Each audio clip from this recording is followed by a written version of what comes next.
bienvenue dans ce nouvel épisode de la série Tous en un. Aujourd'hui, le thème sera Tous en un dans la paix.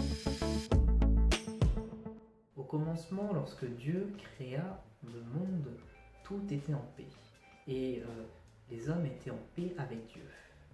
Mais après le péché, ce lien de paix a été rompu et ça a été le désordre. Alors Dieu a tenté beaucoup de choses pour se réconcilier avec nous, et c'est finalement par l'envoi de son Fils Jésus-Christ que la paix a pu revenir. En effet, à la croix, Jésus a porté tous nos péchés, et grâce à cela, nous pouvons aujourd'hui de nouveau nous rapprocher de notre Dieu. Alors pourquoi Dieu est à la recherche de la paix ?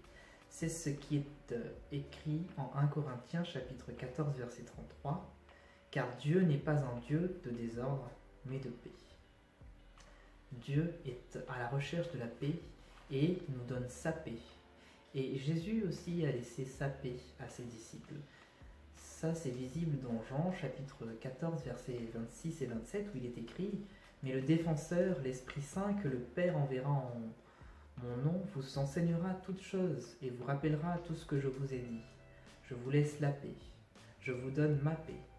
Je ne vous la donne pas comme le monde donne, que votre cœur ne se trouble pas et ne se laisse pas effrayer. »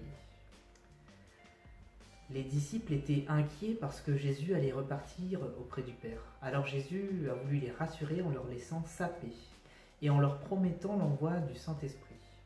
D'ailleurs, la paix est une des caractéristiques du fruit de l'Esprit.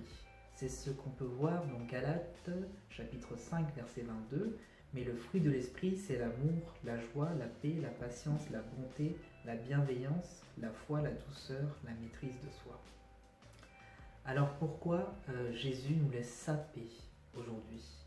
Eh bien, deux choses. D'abord, pour chacun d'entre nous, Jésus nous laisse sa paix pour que nous soyons sereins et pour que nous faisions connaître nos besoins à Dieu. C'est ce qui est dans Philippiens chapitre 4 versets 6 et 7.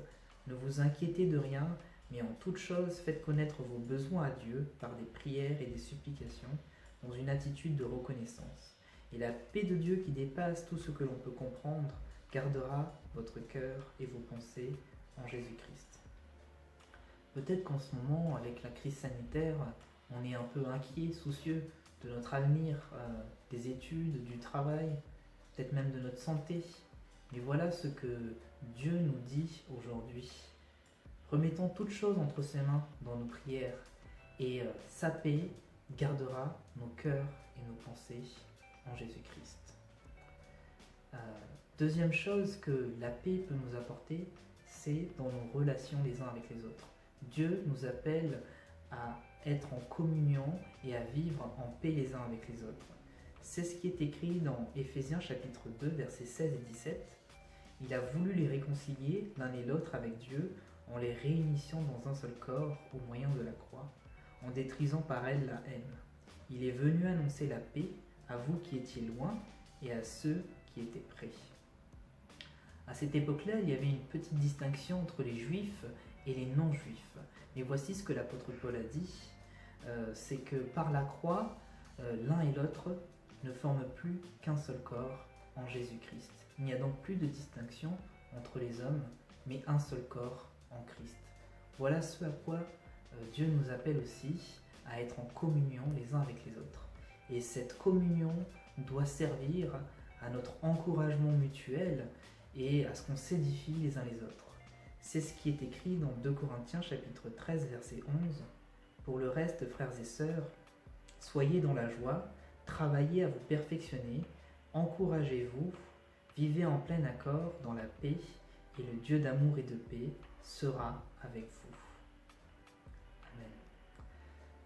Dans notre service avec le Seigneur, soyons en paix les uns avec les autres et continuons de nous édifier et de nous encourager les uns les autres dans la foi.